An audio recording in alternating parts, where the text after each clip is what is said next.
Volta com a perspectiva do início da sessão que marca a audiência pública sobre o Código Florestal, que acontece no auditório da primeira turma do Supremo Tribunal Federal. Vamos às imagens aqui. Nesse momento já está sendo chamada a entrada para a participação na audiência pública. Vamos ao som da primeira turma do STF. A contagem do tempo. A audiência pública sobre o novo Código Florestal, Lei número 12.651 de 2012, foi convocada para ouvir o depoimento de pessoas com experiência e autoridade para esclarecer questões técnicas, econômicas e culturais relativas ao funcionamento da gestão coletiva de direitos autorais, sobretudo à luz da experiência internacional sobre a matéria.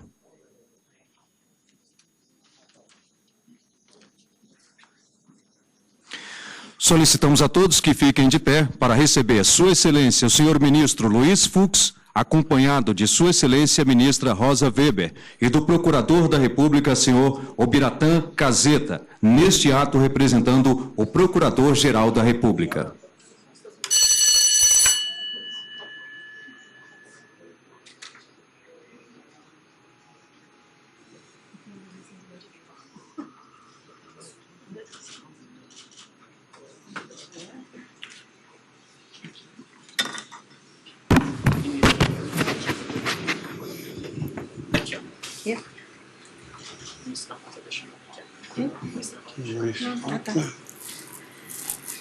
Podemos sentar. Com a palavra, Sua Excelência, o senhor ministro Luiz Fux.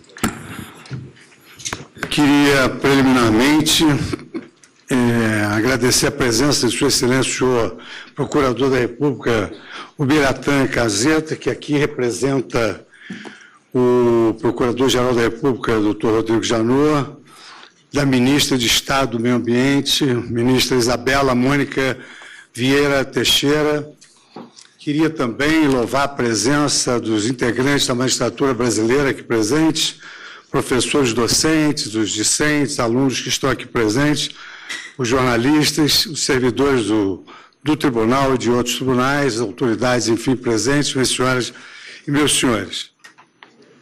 Nós vamos dar início a mais uma audiência pública que se realiza basicamente quando o Supremo Tribunal Federal é instado a solucionar questões de cunho interdisciplinar. Essa questão relativa ao Código Florestal é uma questão que transcende a mera questão jurídica. Ela traz aqui diversos elementos que interessam ao segmento científico, segmento acadêmico e ao Brasil em geral. E um dos enfoques mais modernos do direito constitucional é exatamente essa percepção de que, malgrado o Poder Judiciário ter a obrigação de decidir todas as questões para as quais ele é provocado, há determinadas matérias em relação às quais ele não tem uma capacidade institucional, porque a matéria versa sobre temas que não gravitam sobre a órbita jurídica, mas sim sobre outras questões científicas e acadêmicas que nós precisamos desse processo democrático, popular e participativo de toda a sociedade científica, de todos aqueles que pretendam colaborar para que a nossa solução seja legitimada democraticamente, seja a solução mais justa possível. Hoje, no direito brasileiro, nós temos dois instrumentos notáveis que fornecem à magistratura informações essas que são necessárias para a solução do caso concreto e que suprem essa ausência natural de capacidade institucional da magistratura, que é exatamente a audiência pública, onde se ouvem opiniões em contraste e pode chegar a uma conclusão sobre a matéria de fundo, e a presença do que nós denominamos amigos da corte, os amici curiae, que funcionam, às vezes, isoladamente no próprio julgamento. Tenho eu, particularmente, nessa questão relativa a temas que impliquem uma ferição de uma matéria interdisciplinar, preferência pela audiência pública, porque nós temos aqui a oitiva de ambas as correntes, hora que convergem, hora que não convergem, para o pleito que ora se põe sob o crivo do Poder Judiciário. E, com isso, também eu aproveito a oportunidade para ressaltar que nós não vamos discutir aqui questões jurídicas, porque direito nós temos que saber por dever de ofício. Agora, nós não sabemos essas questões ambientais que estão eclipsadas no Código Eleitoral. E foi exatamente para isso que nós designamos essa audiência. Nós temos 4 ações diretas de inconstitucionalidade que se voltam exatamente contra esse novo marco regulatório da proteção da flora e da vegetação nativa do Brasil. Em resumo, essencialmente, e os senhores estarão livres para usar a tribuna e podem se manifestar sobre todos os aspectos do Código Florestal nesse campo específico ambiental.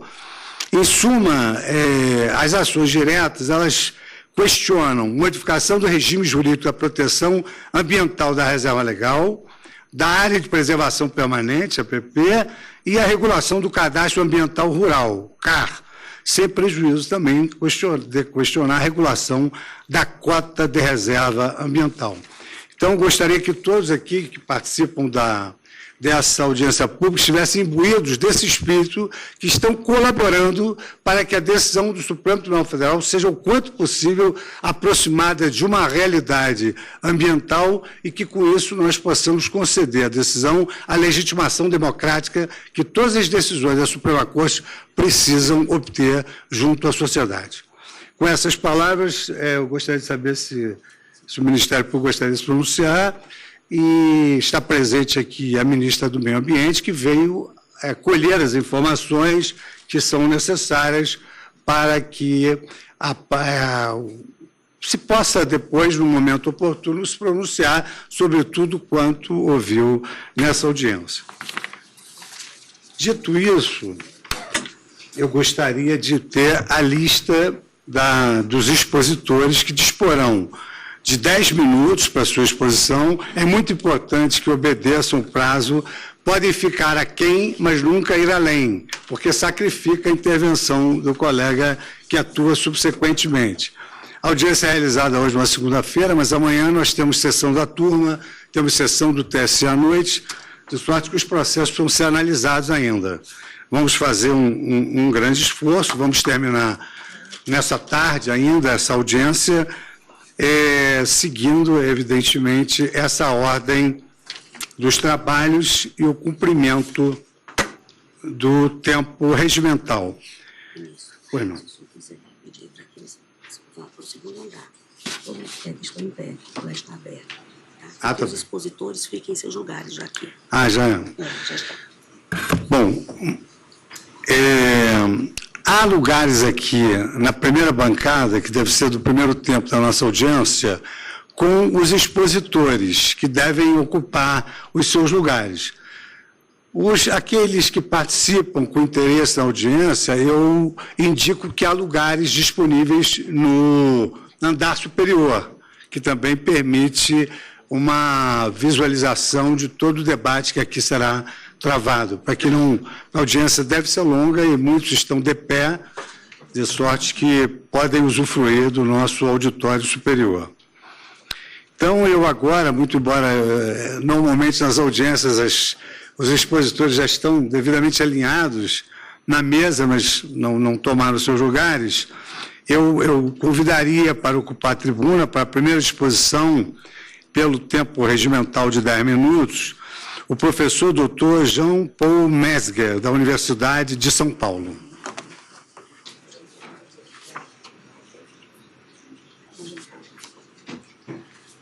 Temos o problema? Sim. Tá aí. Tá.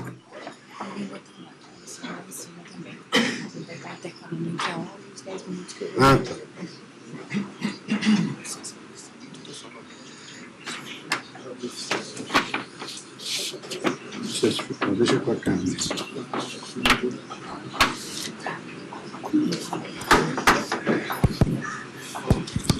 O senhor está com a palavra. Boa tarde, senhoras e senhores, ministro, ministra, procuradores. Eu queria inicialmente agradecer a oportunidade de contribuir com essa discussão. Eu sou professor titular da Universidade de São Paulo. Trabalho também, na verdade, estou aqui representando a ABECO, que é a Associação Brasileira de Ciência Ecológica e Conservação, e tive a possibilidade de trabalhar também junto com um grupo de trabalho do Código Florestal da SBPC, da Academia Brasileira de Ciência, e com o GAEMA do Ministério Público de São Paulo. Venho trabalhando com o Código Florestal há muito tempo, escrevi um artigo, vários artigos, e um desses artigos, que é o Código Florestal, tem base científica, ele está em anexo nas 3 ações diretas.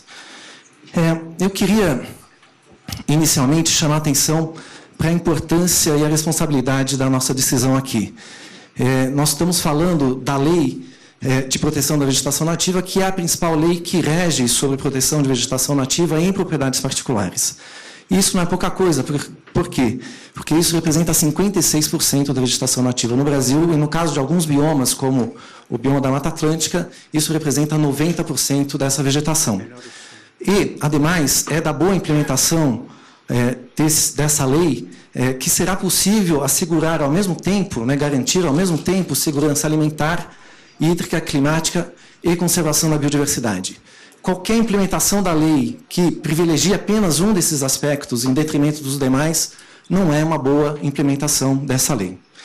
O que eu quero falar ao longo desses 10 minutos é sobre a questão da redução da reserva legal em relação ao Código de 65 e sobre a possibilidade agora de compensação da reserva no âmbito do bioma como um todo.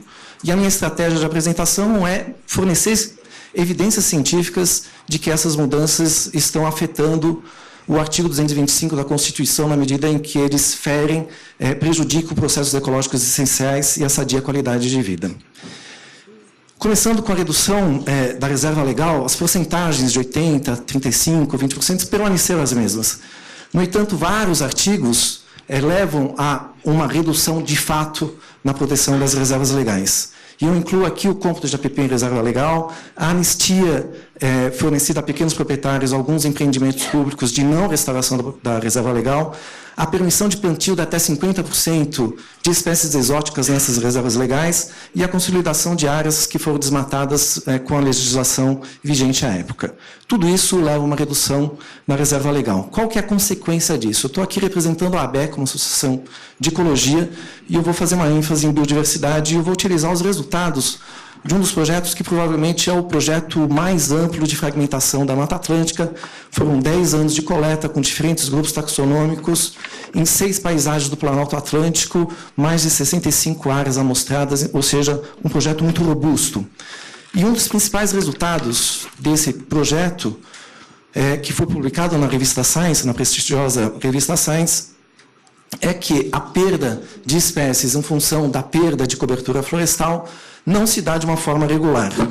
A partir de 30% de floresta remanescente, há uma aceleração nesse processo de perda de espécies. E quando a gente fala de paisagens de 20%, 10% de cobertura remanescente, essas paisagens só mantêm as espécies mais generalistas. Aquelas mais especialistas e todos os serviços ecossistêmicos de polinização, controle de praga, que essas espécies prestam, vão deixar de serem prestados porque elas vão desaparecer. Essa evidência é muito forte por dois motivos. O primeiro motivo é que isso foi observado para grupos taxonômicos muito distintos, com biologias distintas, no caso, aves, pequenos mamíferos e anfíbios. Segundo motivo que mostra que essa evidência é forte é que ela foi comprovada em várias regiões geográficas.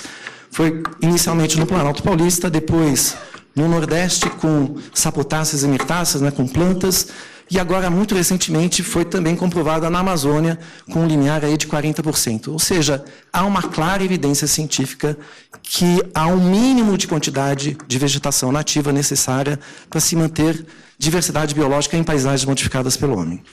Muito bem. O Código Antigo de 1965 permitia chegar nesse patamar mínimo, fora da Amazônia Legal. Porque fora da Amazônia Legal, a gente tem mais ou menos, não é uma média nacional, de 10% de APP, mais 20% de reserva legal, a gente estava nesse patamar mínimo. Com o novo Código de 2012, o que acontece é que a gente junta APP com reserva legal e o requerimento passa a 20%. E como em muitos casos não haverá restauração de reserva legal, essa reserva legal vai ter aí 50% de espécies exóticas, a gente vai ter, pelo menos em muitos casos, apenas APPs nas paisagens, o que representa mais ou menos 10%. E como essas APPs também foram diminuídas, isso significa que a gente vai ter paisagens com menos de 10% de cobertura florestal ou de cobertura de vegetação nativa. o que significa que a lei exige atualmente muito menos do que é necessário e comprovado pela ciência de vegetação nativa para a preservação de biodiversidade e dos seus serviços ecossistêmicos. E um dos principais dispositivos que reduz essa quantidade de vegetação é o cômputo de APP em reserva legal, que é o artigo 15 destacado na ADI 4901. E isso não faz sentido pelos seguintes motivos. Porque reservas legais, né, que é essa vegetação que está nos intervalos, é totalmente diferente em termos de composição daquela que está na área ripária, que está na área de encosta, que está no topo de morro. São composições diferentes, há muitos artigos mostrando isso. E elas têm funções complementares. Eu vou pegar apenas um exemplo. Se a gente quer reduzir o assoreamento de rios, não basta manter uma APP ripária de 30 metros, ou que foi muitas vezes reduzidas a 8, 5 metros, ou seja, uma fileira ou 2 fileiras de árvores. A gente precisa de vegetação em todo o relevo, em toda a bacia montante. Só assim a gente consegue ter, de fato, uma redução de contaminantes, uma redução de assoreamento, né, de chegada de sedimento nos rios. Ou seja, paisagens sustentáveis e saudáveis necessitam tanto de APP quanto de reservas legais, porque elas têm funções complementares. O segundo ponto que eu queria colocar aqui é a questão da compensação da reserva legal no âmbito do bioma. Antigamente era apenas na bacia mais próxima. Eu quero destacar 3 aspectos negativos em relação a isso. Eu vou pegar, portanto, dados que foram publicados há 2 semanas atrás na revista PLOS ONE. Esse mapa que vocês estão vendo, ele mostra para vocês passivos de reserva legal, parte desse passivo de reserva legal, que está muito concentrado no interior do estado de São Paulo e em Mato Grosso. E o mapa da direita mostra o custo das terras agrícolas.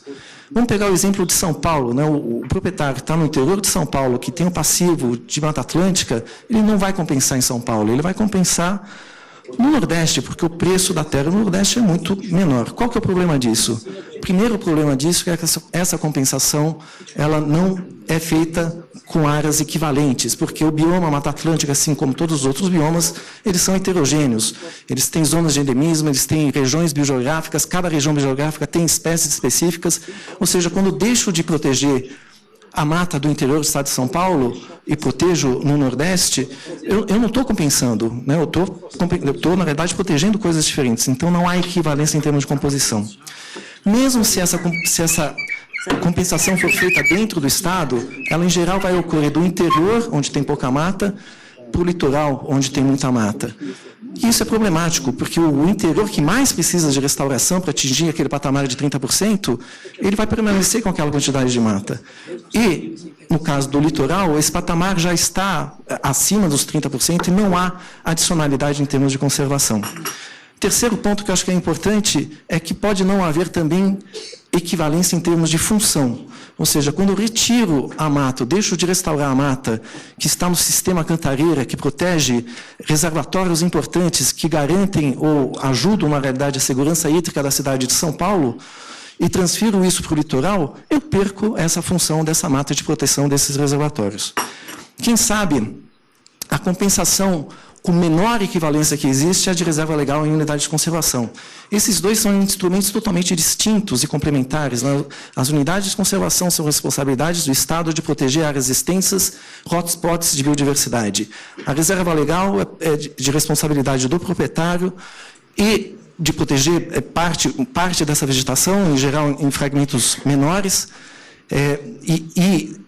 o que é mais importante, se a gente jogar toda a reserva legal para as unidades de conservação, essas unidades de conservação vão ficar isoladas. E unidades de conservação que ficam isoladas não protegem de forma efetiva a longo prazo as espécies. Ou seja, elas têm funções complementares também.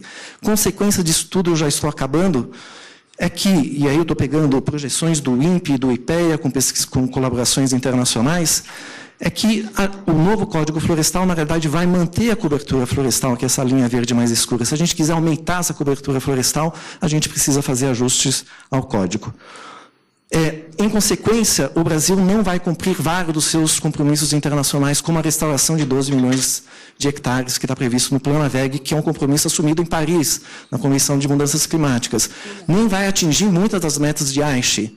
Ou seja, o código tal qual ele está agora, ele afeta a segurança climática e a proteção da biodiversidade. Professor, o seu tempo já se... Concluindo, a para garantir os processos ecológicos, a sadia qualidade de vida, em particular segurança hídrica, climática e manutenção da biodiversidade, é necessário fazer alguns ajustes à lei e eu acredito que essas ações diretas auxiliam nesse sentido de fazer esses ajustes. Muito obrigado.